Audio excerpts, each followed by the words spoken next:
I didn't believe in miracles. Not after everything I'd been through. But that night felt like one. The rain slapped against my face like the sky was punishing me for still being here. I'd spent all day trying to numb the ache in my chest, trying to pretend that it didn't hurt when I looked at my father's empty bottle of vodka, the one he kept next to his favorite chair, like it was his last shred of hope. I was walking home, hands shoved in my pockets, when I heard her. Please. It was a whisper, but the desperation in it made me stop dead in my tracks. The girl was crouched in the corner of an alley, curled up like a fragile little thing that couldn't protect itself. She was trembling, shaking like a leaf in a storm, her torn dress clinging to her body as if it could offer any kind of protection. I didn't know why I did it. Maybe it was the way she looked at me, her big eyes full of fear, or maybe it was the rain blurring the world around me. But I walked up to her, the chill of the night sinking deeper into my bones. "Hey," I said, my voice hoarse. "Are you okay?" She flinched at the sound of my voice, but then slowly she looked up. Her face was pale, tear-streaked, and there was something about the way she held herself, like she had been through hell and barely made it out alive. "Don't," she whispered. I don't know who you are, but please don't." I shook my head, kneeling down in front of her. I wasn't sure if I was making things worse, but I couldn't just leave her there. "You're safe now," I said. "I'm not going to hurt you." Her eyes searched mine for a long moment, like she was deciding whether or not to believe me. Then she shuddered, wrapping her arms around her knees, her voice barely audible. "My name's Arya." The way she said it, so soft, so fragile, it stuck with me. I reached into my bag and pulled out my jacket, holding it out to her. "Here, you need this more than I do." She hesitated, staring at the jacket as if it might bite her, but finally she took it, wrapping it around her trembling shoulders. I stood up and offered her my hand. "Come on, I'll take you somewhere warm. Let's get you out of here." For a second, I thought she might refuse, but instead, she placed her hand in mine, and when she did, it felt like the world shifted. Like maybe, just maybe, I wasn't as broken as I thought. We didn't speak as we walked, and I didn't need to. Her silence was an answer in itself. But I couldn't help but wonder what happened to her. Who could hurt someone so clearly lost, so obviously fragile? "You're not like the others," she murmured after a while, breaking the silence. "What do you mean?" I asked, glancing at her. "The guys I meet," she started, her voice catching in her throat. "They all have their own reasons for being cruel. But you," she paused, her eyes meeting mine, "you're different." I didn't know how to respond to that. I wasn't sure what to say. I'd never been called different before. It felt strange. We reached my apartment complex, and I led her up to my room. I'd never had anyone in here before, let alone someone who looked like she might fall apart if I looked at her wrong. I pulled out a blanket from my bed, setting it on the couch for her. "Thank you," she said quietly, sitting down. I nodded, not sure what else to say. I wasn't good at this. I wasn't good at pretending everything would be okay, but I tried anyway. "I won't hurt you," I repeated. "I'm not like them." She looked at me, her eyes a little less guarded now, but still so full of something I couldn't read. "I know," she said softly. "I can tell." And in that moment, I believed her. For the first time in a long time, I actually believed that maybe, just maybe, I could be the one to save someone. I sat down on the edge of the couch, my thoughts scattered. I didn't know what Arya had been through, but I could feel the weight of it pressing down on both of us. Maybe this was what I needed, I thought. Someone who would finally make me feel like I wasn't invisible. Someone who needed me. But as I sat there, watching her pull the blanket tighter around herself, something inside me warned me. Life didn't give you miracles. It gave you warnings wrapped in beautiful lies. I opened the door and motioned her inside. "You can take the couch," I said. "It folds out. Sheets are clean. Blankets in the closet." Arya didn't look at me, just nodded and stepped in like she didn't want to leave footprints. "You want anything? Water? Food?" She shook her head, eyes on the floor. I stood there, awkward.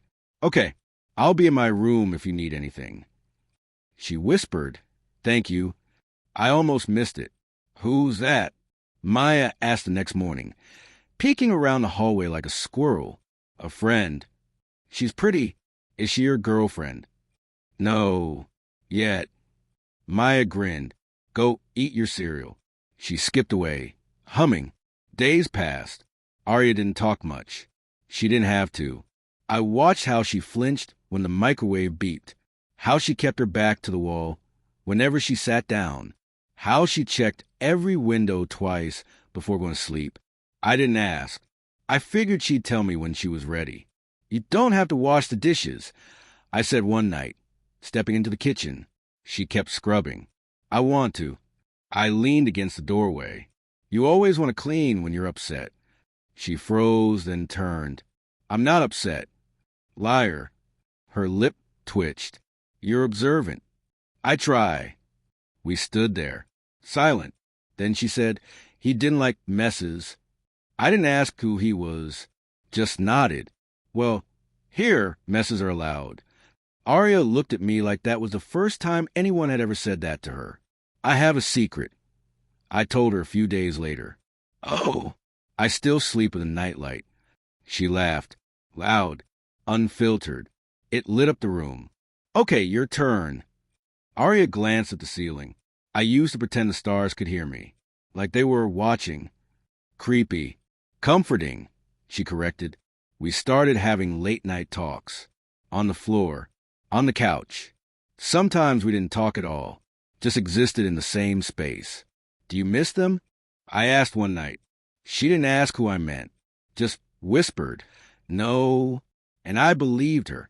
Mrs. Reynolds cornered me by the mailbox. That girl's staying with you, Arya, right? Yes. She's interesting. Doesn't blink much. Quiet. She's been through a lot. I don't doubt it. She leaned in. Just be careful. People aren't always who they seem. I forced a smile. Thanks, Mrs. Reynolds. I hated how her words crawled into my ears and stayed.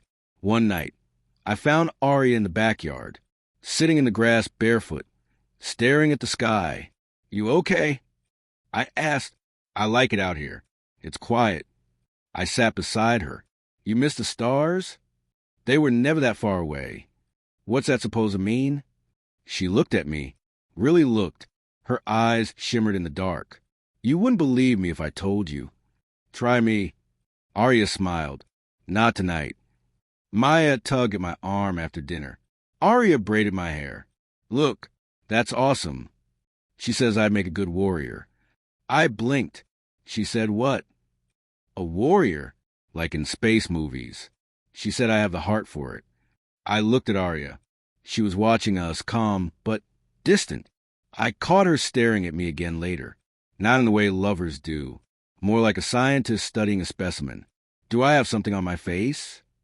I joked. No. Then what? She tilted her head. You're unpredictable. Is that a compliment? It's why I haven't left yet. I swallowed. Do you want to? Arya looked away. Not sure. That night, I couldn't sleep.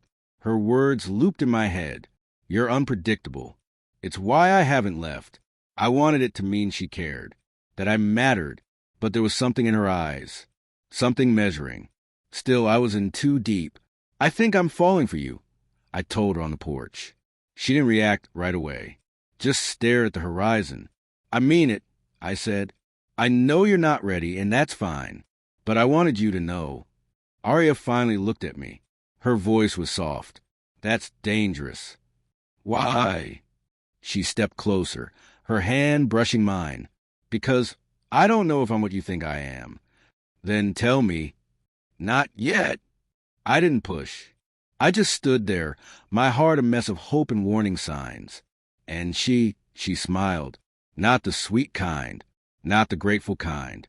Something colder, calculating. But I pretended not to notice, because I was already hers. Liam, stop. I don't want to hear it. I'm telling you, man, something's off about her. You're jealous. Admit it. Jealous? Of what? That you're being played? She loves me. He laughed cold, sharp. You think that means something to her? You don't know her like I do. and you don't want to see the truth. I hung up on him. I actually hung up on my best friend. Back then, I thought I was defending love. I thought I was being loyal. I thought I knew Arya. Now I know I was just defending a lie. It was stupid. I wasn't snooping. I was looking for my headphones. That's it. I opened the wrong drawer. That drawer. There it was. A second phone. Slim. Black. No case. Unlocked. The screen lit up before I even touched it. Zane, he trusts me. Zane, soon. Zane, don't worry. He'll give us everything. I stared at those words until they blurred. Who the hell is Zane? I whispered, even though no one was home. My thumb hovered. I knew I shouldn't, but I tapped the thread. Arya, he's soft. Easy to manipulate. Zane, be careful. Arya, relax. I've got him wrapped around my finger. My stomach turned. My legs went numb. My name wasn't there, but it didn't have to be. He was me. I was a plan. I put the phone down. Stepped back like it had bitten me. Okay. Breathe. I sat on the edge of the bed, heart pounding. Tried to process. She was using me. For what? What did she want? What was she after? My money? My family? Why? The door clicked. My blood froze. Hey, babe. Arya called from the hall. You home? I kicked the drawer shut. In here? I called, somehow steady. She walked in, smiling, beautiful, dangerous. Miss me? I forced a laugh. Of course. She kissed me. I let her. I hated myself for it. You okay? She asked, pulling back. You look tense. Just tired. I lied. She tilted her head. Long day? Yeah. You? The usual, she said, dropping her bag. Work, errands, chaos. You know. I nodded, numb. She moved around the room like nothing was wrong. Because to her, nothing was wrong. The lie was still working. She didn't know I'd seen it. Want to order in? She asked. I'm craving sushi. Sure, I said, barely hearing her. She grabbed her phone, the real one. I glanced at the drawer. Still closed. Still hiding the other her. So, I said carefully, do you have any plans this weekend? She looked up. You mean besides hanging with my favorite human? I smiled weakly. No secret missions? No mysterious meetings. She laughed. What? Are you accusing me of being a spy now? Just messing with you. But she kept smiling, like I was a joke. I wanted to scream, to throw the phone in her face, to make her admit it. But instead, I sat there and watched her laugh. Lie, because I wasn't ready. Not yet. I knew something was off. The way she smiled at me felt fake, too perfect. So I waited, watched, and when the clock struck midnight, she slipped out the back door. Quiet, careful. But I was quieter. My breath fogged in the cold air as I followed her, sticking to the shadows. Her hood was up, but I knew her walk, that slight sway. I trailed her all the way to the park. She glanced over her shoulder once. I ducked behind a bench. She didn't see me. Then he showed up. Zane. I recognized him instantly. His stupid leather jacket. That smug walk. The way he lit a cigarette, like he thought the world owed him something. Hey, babe, he said. She laughed, and wrapped her arms around him. I thought you'd be late again, she said. I'm always worth the wait, he said, smirking. She kissed him, like she meant it. Long, slow. My stomach twisted. You really think he suspects anything? Zane asked, brushing her hair back. She snorted. Please. He's so stupid. That's when I stepped out. Neither of them noticed at first. I was just standing there, breathing, watching. Then she turned. Her smile didn't fade. Not right away. But her eyes changed. Wow, she said flat. Guess you're not as dumb as I thought. Arya. I couldn't think straight. My mouth was dry. Why? Why what? She said. Why did I choose Zane? Why didn't I tell you? Why did I lie to your face for months? All of it, I whispered. Zane blew out smoke. Told you this would happen eventually. She ignored him. walked up to me, calm as ever. You were always just a backup plan, she said. Safe, predictable, easy. I flinched like she'd slapped me. Zane chuckled. Man, this is painful to watch. I gave you everything, I said. My voice shook. Time, trust, love, and you. Don't embarrass yourself, she cut in. This little pity speech? It's pathetic. I looked at her, really looked. The girl I thought I knew was gone. Was any of it real? I asked. She hesitated. Just for a second. No, she said. Then Zane stepped forward. All right, that's enough. Show's over. I held my ground. You don't get to decide that. He raised his eyebrows. Oh, you gonna cry at me? Back up, boy. I clenched my fists. You think this is funny? He didn't answer. He just hit me. Hard. My head snapped back. I stumbled. Tasted blood. Arya didn't flinch. Zane stepped over me, sneering. Stay down. I tried to push myself up. My vision spun. You don't learn, do you? He muttered. Then he kicked me. Pain exploded in my ribs. I gasped. Let's go, Arya said. Not a flicker of remorse in her voice. Zane gave me one last look. Told you to stay down. And they walked away. I lay there, cold, bleeding. The stars blurred overhead. My heart wasn't just broken. It was obliterated. I wanted to scream, cry, vomit, but I couldn't do anything. I don't know how long I stayed there. Eventually, I heard footsteps. A flashlight beam cut through the dark. Hey, you all right? A voice called out. I tried to speak. Failed. A man knelt beside me. Late 40s.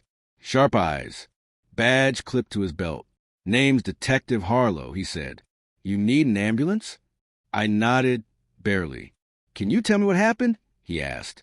I coughed. Blood stained my lip. They left me. Who? Arya. I whispered. And Zane. He frowned. Zane Fisher. I nodded again. Interesting, he muttered. He's already on my radar. Petty thefts, break-ins. You're saying he assaulted you? Yes. He stood, pulling out his phone. All right, let's get you patched up. Then we'll talk more. He paused, looking down at me. You're lucky to be alive. I didn't feel lucky. Something inside me had cracked wide open, and I knew, as I lay on that frozen path with blood on my hands and betrayal in my lungs, I'd never be the same again. I didn't touch her. Calm down, Principal Grant said, not looking up from the yellow folder on his desk. You were seen following her. She has bruises. Bruises she put there herself. I stood. You know me. I thought I did. His eyes finally met mine, cold and unreadable. You're suspended. Effective immediately. What? For threatening a fellow student. For obsessive behavior. Until further notice. You're not allowed on campus. You're making a mistake. She's lying. She's scared, and frankly, so am I. I stared at him, heart pounding. I didn't hurt her. I loved her. That's exactly what she said you'd say. I walked out, or stumbled. I couldn't feel my legs. Couldn't hear anything but blood roaring in my ears. The hallway was empty, cold, too quiet for noon. Word travels fast when someone's labeled dangerous. Liam was waiting by my locker. Dude, what the hell happened? She lied, Liam. Arya lied about everything. He blinked. She said you grabbed her. Screamed at her outside chem. Maya saw.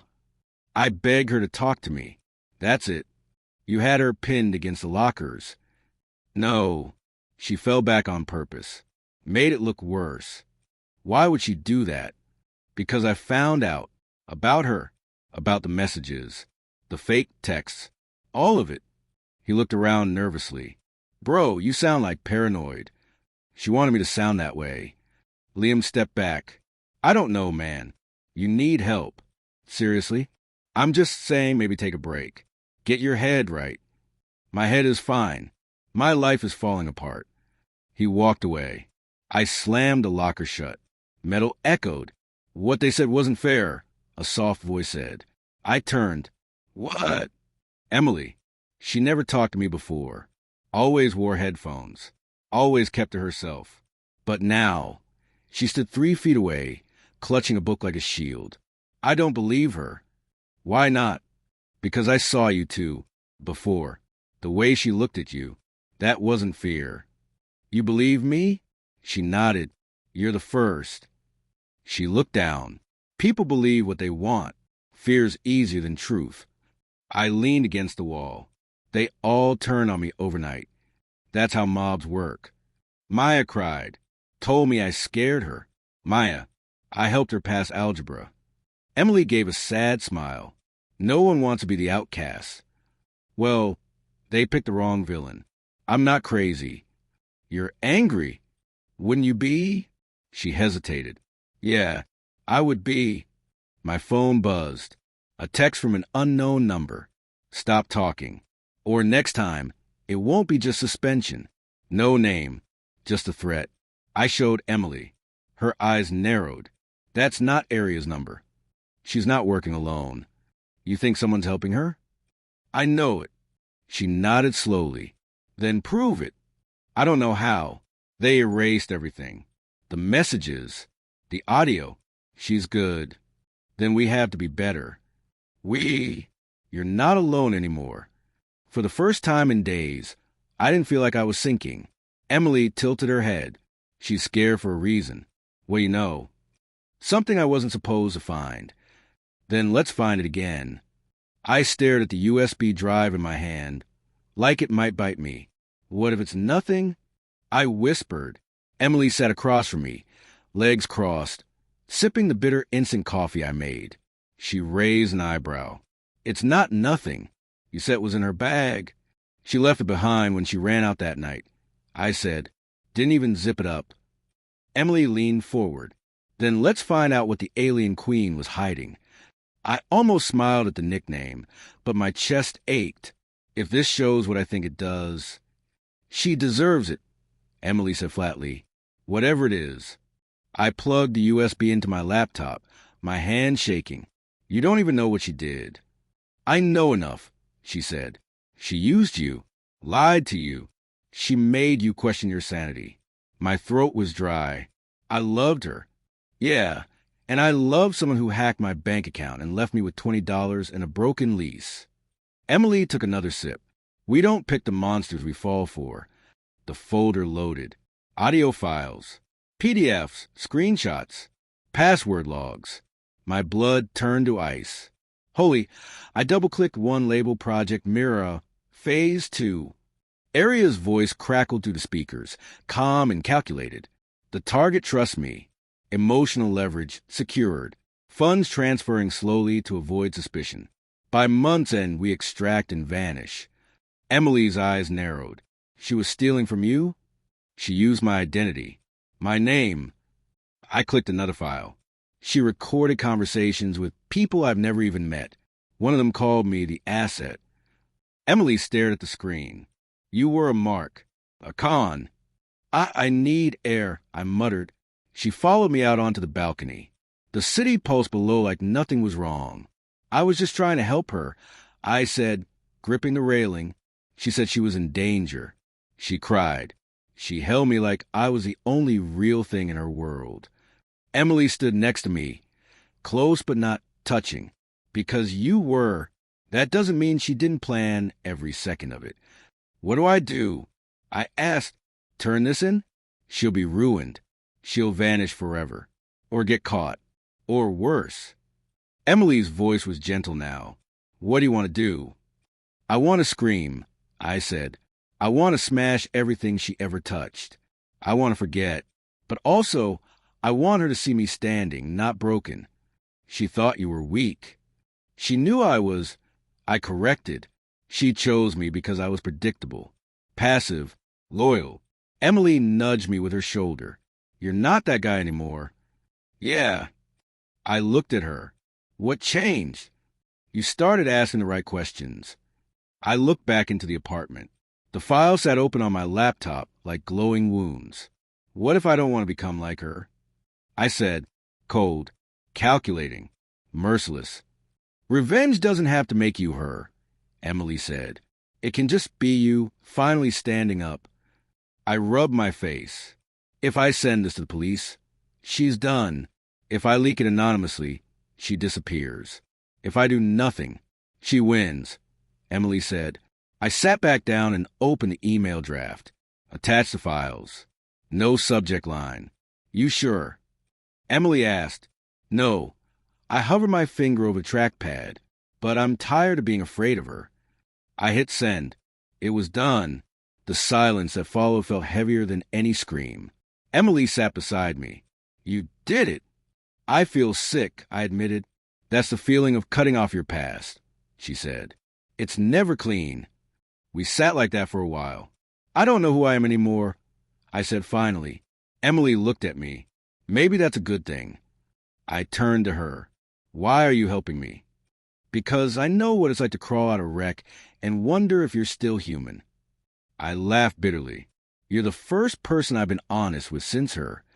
Emily shrugged. We attract liars because we see the truth too clearly. You saw her. You just didn't want it to be true. Maybe I still don't. Doesn't matter now.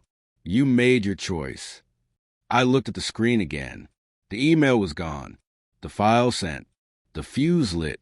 I walked to the mirror in the hallway. My reflection stared back. Eyes darker. Shoulders tenser. No smile. I whispered, "Who are you?" The boy who saved her was gone. I didn't know what I was becoming, but I wasn't afraid anymore. I gave everything to Harlow, I said, sliding the flash drive across the table. Every message, every photo, every damn recording. Maya stared at it like it might explode. You're serious? She's been lying for months, manipulating everyone. It's all on there. Liam leaned against the wall, arms crossed.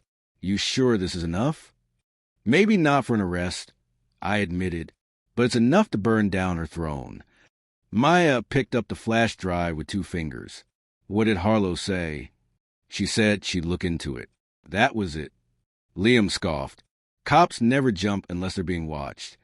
She didn't deny the evidence. Didn't brush me off. Just quiet. Focus. Maya exhaled. So we wait. I nodded. We wait. The fallout started the next morning. She didn't show up to school, Maya said, catching up to me by the lockers. Arya, she nodded.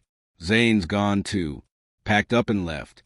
His parents said something about family matters. I didn't respond. I just stared at the metal door in front of me, my reflection distorted in the dented surface. Liam showed up minutes later, holding his phone. You've seen this, right? He asked. I took it from him. A screenshot. The messages, mine areas, spreading like wildfire. She always said she was protecting you, Maya whispered. Yeah, I muttered, from the truth. Liam's voice was quiet. I'm sorry. I looked at him, studying his face. For what? For believing her. For turning on you. For everything. I shrugged. You weren't the only one. Doesn't make it right. No, I said, but it's done. He hesitated, then added, I miss being your friend. Something cracked in my chest. I wasn't ready to forgive, but I missed it too. Maybe we can fix that, I said, softer than I meant to. Maya smiled faintly. Looks like the tides are turning. But it didn't feel like a tide. It felt like an earthquake. Later that day, I sat in the library, notebook open. Not schoolwork, just thoughts. Words I didn't say out loud. Everyone believed her lies because she smiled when she spoke them. I underlined the sentence, stared at it. What's that? Liam's voice startled me. I covered the page. Nothing. Just writing. Didn't know you did that. Neither did I. He nodded, sitting across from me. She came back. Arya, my hand froze. When?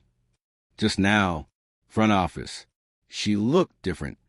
How? Like she couldn't hold it together anymore. Good, I thought, but I didn't say it. She saw the way people looked at her. Liam continued. It's changing. She'll fight it, I said. She always does. She's slipping. I wanted to feel triumphant. I didn't. By lunchtime, the whispers were everywhere. Did you see the texts? She threatened him. Like actual threats. I always thought she was fake nice. Guess I was right. Arya walked past, head high but jaw clenched. Her eyes flicked to mine, then away. Maya leaned in. She's pretending she's not unraveling. She's good at that. But not perfect. I didn't answer. I was watching her too closely. The way her fingers trembled. The way she bit her cheek. When no one was looking, Liam nudged me. You did this. No, I said. She did. Yeah, but you exposed it. I'm not sure that makes me the hero. Doesn't make you the villain either. After school, I sat in my room, journal open again. Truth isn't clean. It's messy, ugly, loud. And once it's out, it ruins everything that tried to hide it. I stared at the words. They didn't make me feel better. The knock on my door came soft, hesitant. Come in.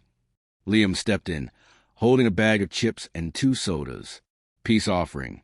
I raised an eyebrow. For what? For letting someone like her get between us.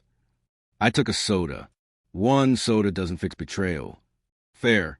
But maybe it starts a conversation. We sat on the floor. Just silence for a while. Then, you really cared about her? I asked. He looked down. Thought I did. I think I was just caught in the illusion. She's good at those. She ever really care about you? No, I said. But she needed me to think she did. That's cold. Yeah. We didn't talk for a while. Then he said, I missed hearing you laugh. I missed feeling like I could. He looked at me, serious. We'll get back there. Maybe. Promise. I didn't answer. That night, I couldn't sleep. I opened my journal again. Everyone keeps saying I won, but it doesn't feel like winning. It feels like bleeding slower. My phone buzzed. A message from Maya. You okay? I typed, no, but I will be. Then I deleted it. Instead, I wrote, still breathing. She replied with a heart emoji. I looked at the screen, then out the window. The world was shifting. My name wasn't mud anymore. Arya wasn't untouchable. Liam was trying, but I felt nothing. Empty. The silence wasn't peace. It was aftermath. And victory? It looked a lot like survival. Did you hear? Mia whispered, eyes wide as we turned the corner. She tried to pull the same stunt on Lucas. Got caught red-handed. She never learns, I muttered, keeping my voice low. But everyone already knew. She's done. Expelled this morning. I didn't react. Not outwardly. But inside, I felt it. The shift, like the last piece of the puzzle, sliding into place. The silence that used to surround me had migrated. Now it followed her. Look. Mia nudged me. There she is. Arya stood at her locker, alone. The crowd around her buzzed like flies, feeding off the drama. She didn't meet their eyes. She just stared into her locker, like maybe it would swallow her whole. She looks, Mia hesitated. Different. She did. Pale, hair unbrushed. The edge in her jaw, that usual smug tilt of her chin, it was gone. She looked like a paper doll left in the rain. I'm going to head to class, I said. Mia touched my arm. Are you okay? I will be. I walked past Arya without slowing down. Hey! Her voice stopped me. I turned, slowly. Didn't say anything. I guess this is it, huh? She tried to smile. It cracked halfway through. You win. There was never a game, I said. She laughed. A short, bitter sound. No, that's what makes it worse. I could feel the eyes on us. Whispers curling around the hallway like smoke. I thought if I got ahead of it, spun the story fast enough, people would believe me. They always used to believe me. They did. She leaned against the locker, like it was the only thing holding her up. You know what Lucas said when he found the messages? He didn't yell, didn't even look surprised, just tired. People see you now. No, they see what you wanted them to see. I shook my head. No one had to twist anything. You exposed yourself. Her mouth opened, then closed again. She looked away. I didn't want it to end like this, she whispered. You mean you didn't want to lose? Her eyes snapped back to mine. You were the only one who ever cared. I didn't speak. I mean it, she said. Even when you hated me, you still saw me. Everyone else just wanted what I could give them. But you looked right at me. I stepped closer. And what did you do with that? With me? Her voice trembled. I destroyed it. I know. I stared at her. She looked hollow, like she carved out every piece of herself just to survive, and forgot to stop before it was too late. I'm not asking for forgiveness, she said. Good. But I wanted you to know, I think you were right. About what? I never loved anyone, she said. Not even myself. The bell rang, but neither of us moved. You were the only one who ever cared, she said again. And you destroyed me. I looked at her, really looked. The mask was gone. The performance had ended. All that was left was a girl who bet everything on her own lies and lost. I didn't reply. Some things don't deserve answers. I sat on the bench where it all started. Same peeling paint. Same crooked view of the fountain. I unfolded the letter in my hand. The edges were wrinkled from how many times I'd hesitated to let it go. You're really doing it? Emily asked, stepping softly beside me. I nodded. Yeah, finally. She didn't say anything at first, just looked out at the water like it held all the answers. What does it say? Everything, I said. The parts one screamed in my head but never said out loud. Want to read it to me? I shook my head. It's not for anyone else. She nodded, respecting that. Are you hoping she finds it? No, I said, but if she does, maybe she'll know I don't hate her. Emily blinked. You don't? I laughed bitterly. I did. God, I hated her. But hate keeps you chained to the past. I'm done carrying that weight. Silence stretched between us. Can I ask something? Emily said, Of course. Do you forgive her? I looked at the paper in my hands. My handwriting messy and raw. I do. Not for her. For me. She gave me this small smile. Not the kind you give when something's funny. More like when something finally makes sense. That's brave. No, it's survival, I said. I couldn't breathe with all that poison inside me. Emily sat next to me. What did you say to her in the letter? I closed my eyes. That she broke me. That I let her. That I thought saving her meant she'd save me back. I paused, but I don't want to be saved anymore. Emily exhaled slowly. I remember when you used to talk about her like she was your whole world. She was, and maybe that's the problem. I turned to her. People shouldn't be your entire sky, just stars in it. She laughed softly. That's poetic. Pain makes poets of all of us.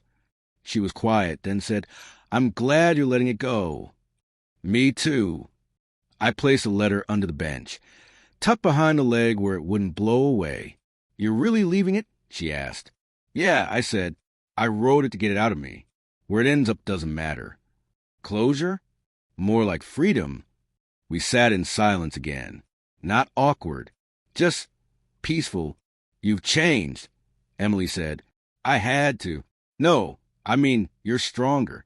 Calmer. Because I stopped needing anyone else to tell me who I am. And who are you? She asked. I smiled. Not the boy who saved her. Not anymore. She smiled back. I like who you're becoming. That meant more than she knew. Thanks, Em. We sat there until the sun dipped behind the trees, gold bleeding into orange. I should go, she said. Okay. But she didn't move. Can I tell you something? She asked. Always. I used to think you'd never stop chasing ghosts. I looked at the bench, at the letter beneath it. I thought so, too. She finally stood, brushing grass from her jeans. I'm glad I was wrong. I stood, too. So am I. As she started walking away, she paused. I'll see you tomorrow? Yeah, I said. Tomorrow sounds good. I stayed a few more minutes. Just me, the breeze, and the letter I never sent. And for the first time in a long time, I felt whole. I woke up to glass crunching beneath my bare feet. What the hell? My bedroom window was shattered. Cold air sliced through the room like a blade. Moonlight spilled in across the floor, revealing red spray paint smeared across my wall. You ruined everything. I didn't scream. Not this time. I just stared. She found me. I backed into the hallway, phone in hand, locking every door behind me.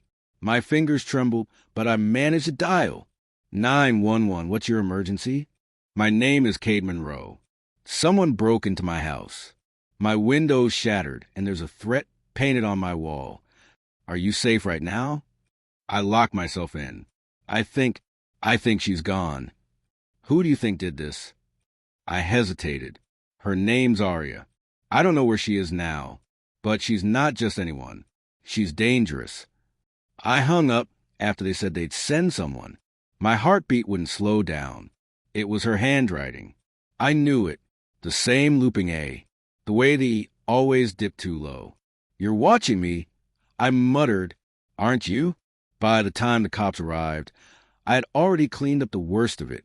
Not because I wanted to, because I needed to, because showing weakness, leaving it there, meant she won.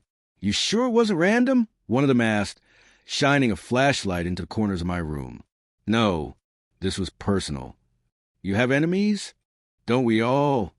I didn't explain. I knew they wouldn't understand. Not unless they'd seen someone's skin split open to reveal something that wasn't human. Not unless they'd held someone they loved while realizing it was all a lie. After they left, I didn't sleep. Days passed. Nothing. Weeks. Silence. I started carrying a knife again. Same one she gave me. Ironic, right? I thought maybe I'd never see her again. Maybe she really disappeared. Until last night. I heard it. A knock. Soft. Rhythmic. Like the way she used to knock when she snuck into my room. I didn't move. Then came her voice. Cade. No, it couldn't be. Cade, I know you're in there. My chest clenched. My fingers tightened around the knife. Open the door. Please. I stepped closer. Slowly. Quietly. Don't do this. I whispered through the door. Not again. I didn't want to leave, she said. Zane made me. You lied. I protected you. You almost killed me. I didn't mean to. Shut up. I slammed my hand against the door.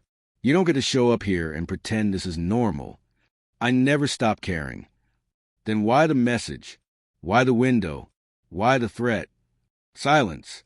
You don't understand what he did to me, she said finally, her voice quieter. I don't care, I snapped.